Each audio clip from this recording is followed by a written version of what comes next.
Hello, and welcome to the Knights of the Nightmare Let's Play. This is video 22, covering scene 18. Last time, at the end of the video, we ran into Melissa, the fallen angel, whom we fought in a previous episode and drove away. She was looking for her holy staff Ancardia and stumbled across us, the Wisp. She noticed that Maria was no longer with us, and being something of an opportunist, she decided this was her chance to kill us. Well, we'll see about that. Alright, so here we are. Let's get a layout of the land. There's Melissa up in the upper corner. We have a warrior here, Fritz. We have his key item, so we can recruit him. There's an archer behind Melissa, kind of hard to see, Oswald. We do have his key item as well. There's an NPC, Wander, and the yellow banner tells us, yep, we have his key item. Finally, there's a spot there in the corner where we can add any knight we want. So we'll be loading that spot up. Sandbag here with the key item inside it. Two weapon racks here and here. And finally, in the corner, there's a cannon or battery, I guess, and that has a key item as well. So a total of 4 key items to get out of here. Sandbag, if you recall from last time we saw one, they take quite a beating. Alright, I went ahead and threw in Alonso. I pulled out Oswald, that archer. I want to get Alonso into position so he can beat on that cannon. I want that destroyed right away because it's going to be firing at me the whole time. I just don't want to deal with it. As you can see, I put Hilgard in the bottom corner. She's going to be the one to leap up to that those 2 weapon racks. Duelists are the only class that can actually get up there, so she's going to be mandatory if we're going to get all these key items. Go ahead and throw on a warrior's axe for Fritz just in case he has time to attack that sandbag. And then here come the key items for the guys on the field.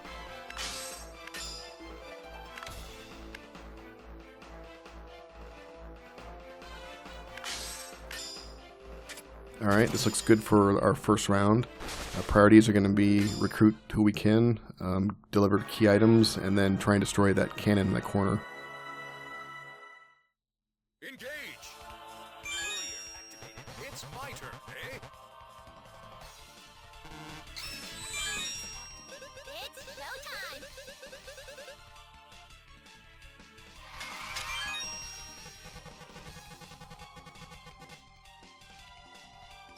Hear my blade!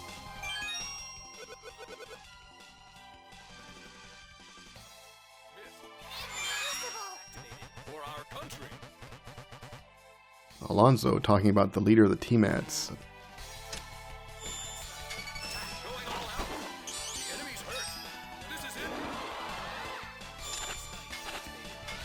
it! For her part, Melissa has mostly the same attacks, so the 3 birds that come through, the big giant bird, and then another set of 3 birds. She also has those slashes that go across the screen. She does have a new attack, and she's actually going to be introducing a new thing that most of the bosses will employ from here on out. But when it comes to it, I'll explain it. Alonso's trying to beat on that cannon in the corner there. A lot of this boss fight is just brushing past the knight you want to charge and then zipping away as soon as you touch him. You must be joking! For our country! Break out! Okay, key item gotten. That stupid cannon's busted, thankfully.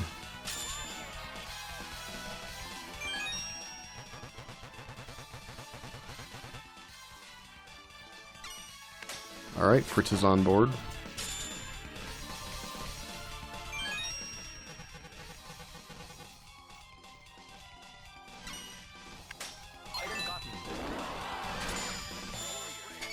And at this point, it's almost the end of the round, so I just want to farm some gems. I have an irrational fear of running out of magic points fighting bosses. That's a really bad position to be in.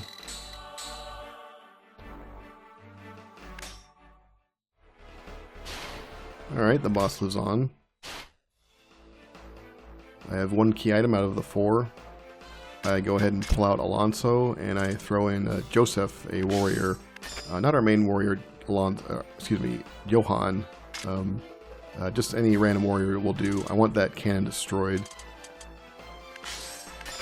Johan goes down to the bottom so he can deal with that sandbag. I want Joseph in the top there to destroy that cannon. Not because I want to respawn and bring a key item, because it doesn't. There's no more key items to be gotten from it. However, if I don't destroy it completely, within a round or two it's going to repair itself and then start shooting at me again. Well, I don't want to deal with that, so I want it completely obliterated.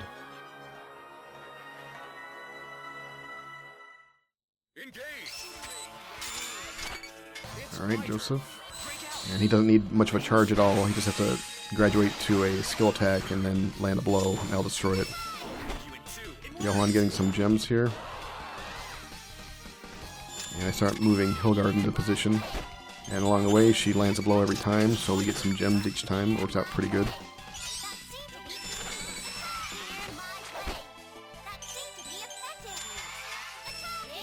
Remember, duelists are the only units that can climb elevation differences, so she's going to be important to getting in position. Okay, I go ahead and overcharge Johan this time, because I don't want to deal with hitting that sandbag over and over. I just want it gone.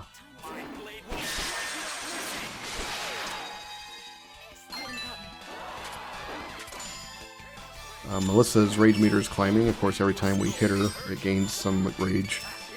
The last time we fought, I gave her a key item, and that slowed down the rage meter filling.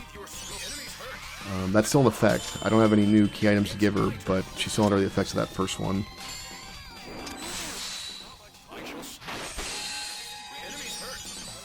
Okay, Joseph lands a pretty decent blow on her. And I brush past Hilgard accidentally, and that ends my time.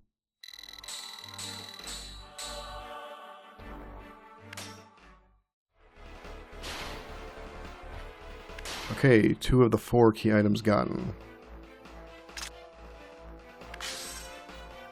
Hilgard's out, and I go ahead and throw Johan up there.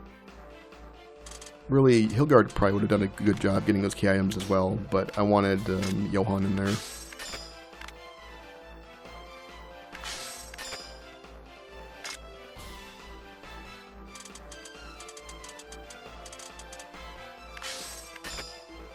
Pull out Joseph and put in Moira as a hermit. Moira's going to benefit from that higher elevation. She'll charge even faster than normal, so it's quite an asset. And plus, I just love hermits, so they're just cool. I go ahead and throw Oswald in there. That's a terrible, terrible position for an archer. He can't even face the battlefield. I didn't really expect him to do anything, but I wanted to put him on the field to be sure to recruit him. I was afraid I'd forget otherwise.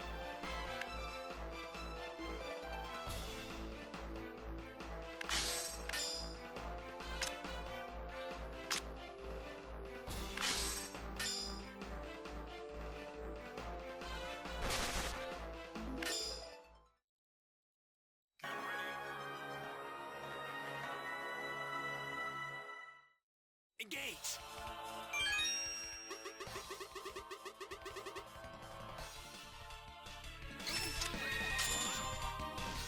Melissa's starting up her super move. Alright, Mr. Milady. So, same one as last time, still a pain in the ass. You can see here I'm using the hide mechanic because I'm not confident I'll be able to dodge everything. Remember, when I hide, I can't interact with anything, but I do receive half damage. Melissa's about to do her new move, and I let it go through this time. I demonstrate it. Here, Johan's about to get open those weapon racks to get the key items out. But Melissa will freeze and make a particular noise, and there'll be an ellipsis above her head. During that time, she's casting a spell or whatever, and I have the opportunity to land a blow on her and interrupt it. However, I don't in this case because I want to show off her move. And every time after that, when she does it, I fail to interrupt her. So she gets it off pretty much every time. You shall be engulfed.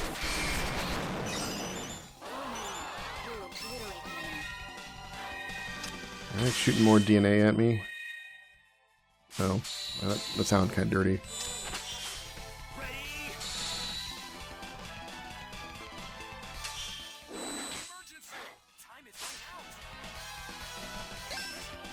Alright, there she is, casting her spell. And now there's a ring around me, and I cannot go through it. I can't hide while I'm inside it, and I can't interact with anything. So I'm just a sitting duck with hardly any room to dodge. Fortunately, she doesn't bother to actually attack me when I'm inside it, so, well, thanks, Melissa.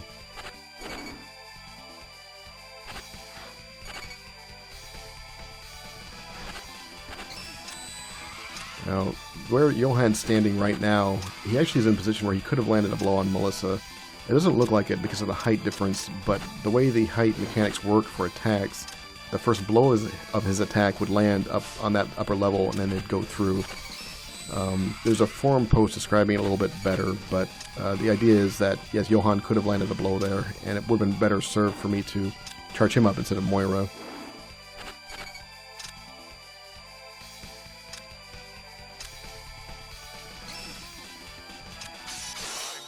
Especially since Melissa just hits me and ends the round anyway, so it was a complete waste of time.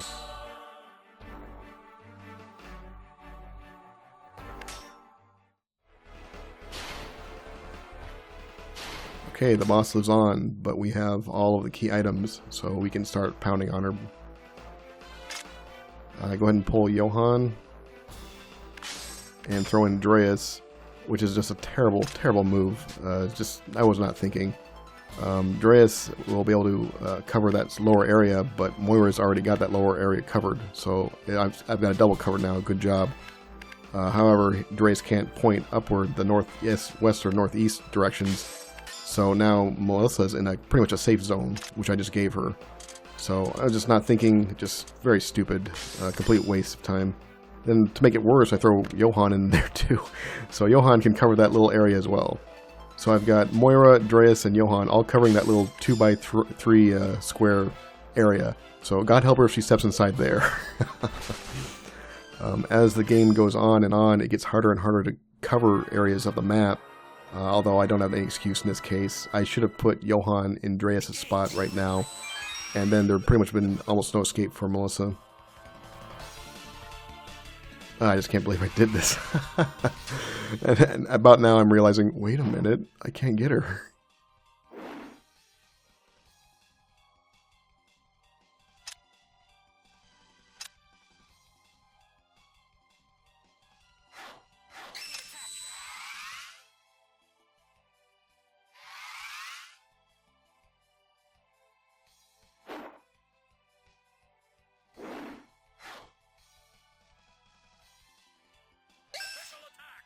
Alright, here comes her special move, and I couldn't stop it if I wanted to. No one can reach her.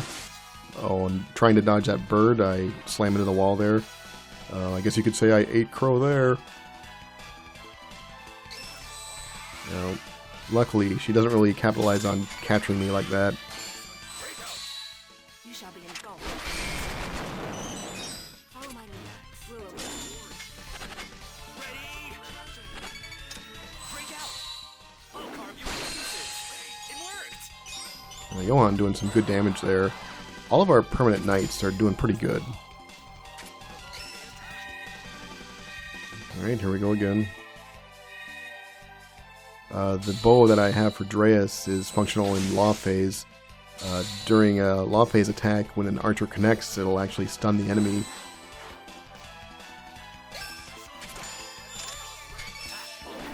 I thought I stopped her in time to prevent that, but no, here it came up.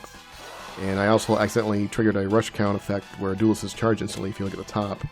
I don't have any duelists on the field, but it's still kind of neat. Anyway, like I was saying, Dreas, as an archer, if he lands a blow in Law Phase, he'll actually stun the enemy. And it's a unique status effect in that bosses can be stunned. In most cases, they can't be burned or frozen or whatever the other effects are, but yes, they can be stunned by archers. So if you watch Dreas hit her, in this case, we do get the stun off, but then it's the end of the round, so I don't get the chance to really punish her.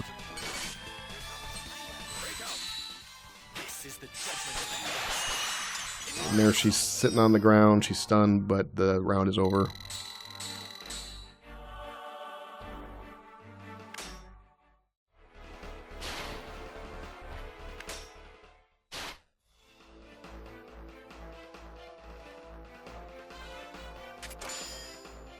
Alright, I really should put in a warrior where Dreas is standing, but I don't bother because the round is almost over.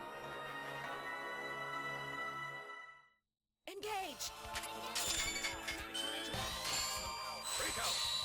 You shall be.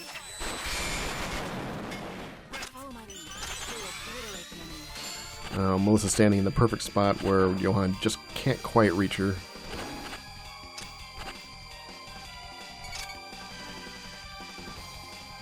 Break out! I'll carve you to pieces. It worked! There, she slipped into range. And she has a sliver of health left, and of course her rage meter is full, so she comes with her special move one last time.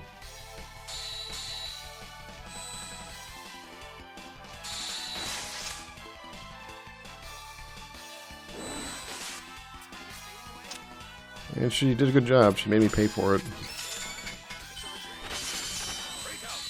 Then she gets me again. So I really started dropping the ball here at the end. Fortunately, she didn't have any more health left.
Okay, here at the inventory management screen, there's nothing to report. I didn't bother to fill with anything. I just went ahead and hit start, so let's move on.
Alright, and that brings us to the next stage. Looks like a typical stage. We have knights to recruit, monsters to fight, items to get.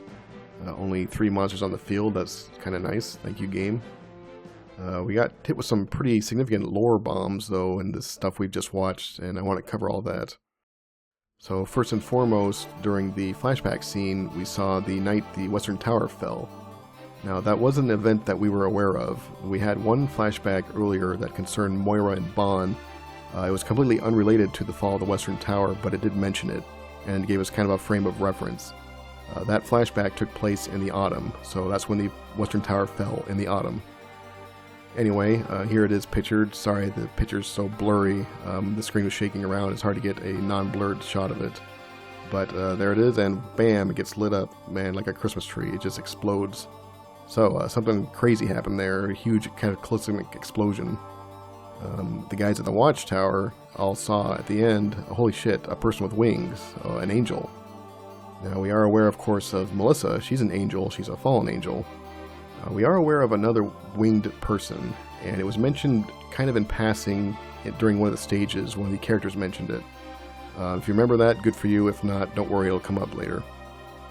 I want to point out that those guys saw that from the watchtower, and that is exactly where we just fought Melissa. So we are in the middle of St. Celestina Island trying to get to the castle. So that's where the guys witnessed the destruction of the tower.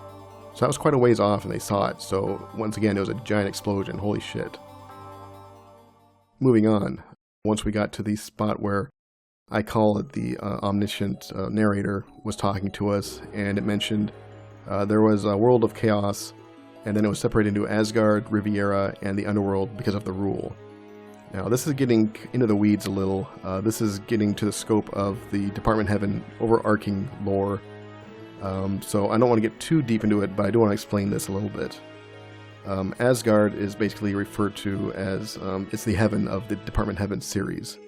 We have heard it mentioned before, if you recall, Maria, when she was describing the Ancardia, the holy staff that she wants so bad, she said it was made in Asgard.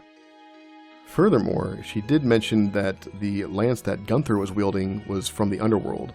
So we have weapons from heaven and weapons from the hell appearing in our world. On top of that, of course, Revulia is a demon from the Underworld, and by association, Zolganark must be from the Underworld as well. Riviera is kind of a middle ground. and that's not to be confused with Revulia, who was the boss we fought. I should point that out. Anyway, Riveria is a totally different land. I want to make it clear we're not in Riveria now. It is essential to the lore of Department Heaven, but it doesn't concern this game. At any rate, the narrator goes on to say, the middle world strayed from the ways of the rule, and the force that should have controlled the world's balance disappeared. And what was that force? Well, it was the Arbitrator's force. The one who wielded the power was the Arbitrator. We've been called the Arbitrator several times in this game now, and it's been by certain people in the know. So Maria has identified us as the Arbitrator. Cape Horn made an educated guess that we were the Arbitrator coming to get him. And Melissa has just decided for herself, holy shit, that's the Arbitrator. So, certain characters seem to understand what the Arbitrator is and understand that, holy shit, this is significant. A few scenes ago, Maria actually pulled us aside and talked to us a little bit about the Arbitrator, and I haven't addressed it yet, and this seems like a good time to do so. This was right before we fought Gunther. She asked the Wisp, so, come on, you still don't have your memory yet? You still don't remember anything? Did you remember that your ancestor made a grave mistake in this land? And ever since then, the descendants of his lineage, their knowledge of their duty seems to have been sealed. So, something went down a long time ago, and the descendants of the king have all forgotten what their duty is. They've forgotten their power. They've forgotten that they're the Arbitrator. She goes on to say, because of his love for all the lives of this world, he willingly revealed truth that was meant to be hidden. And as a result of this brave act, his memory was erased. So, his power was not stripped of him, but his knowledge of the power was taken away. He pissed somebody off, and he got punished for it. So that's interesting. We don't know any other details, but he pissed someone off, and he paid the price. And ever since then, his descendants have had no knowledge of their power. Later on, we see Melissa in the Castle Dark Room, which I guess that's where she develops film, I don't know. But she realizes, holy shit, that was the Arbitrator. And just like Cape Horn, she wonders, what if I could get that power? So, everyone has their hand out. Everyone wants the power of the Arbitrator. They're going to try and take it from us. I'd like to see them try. I think that's it for now.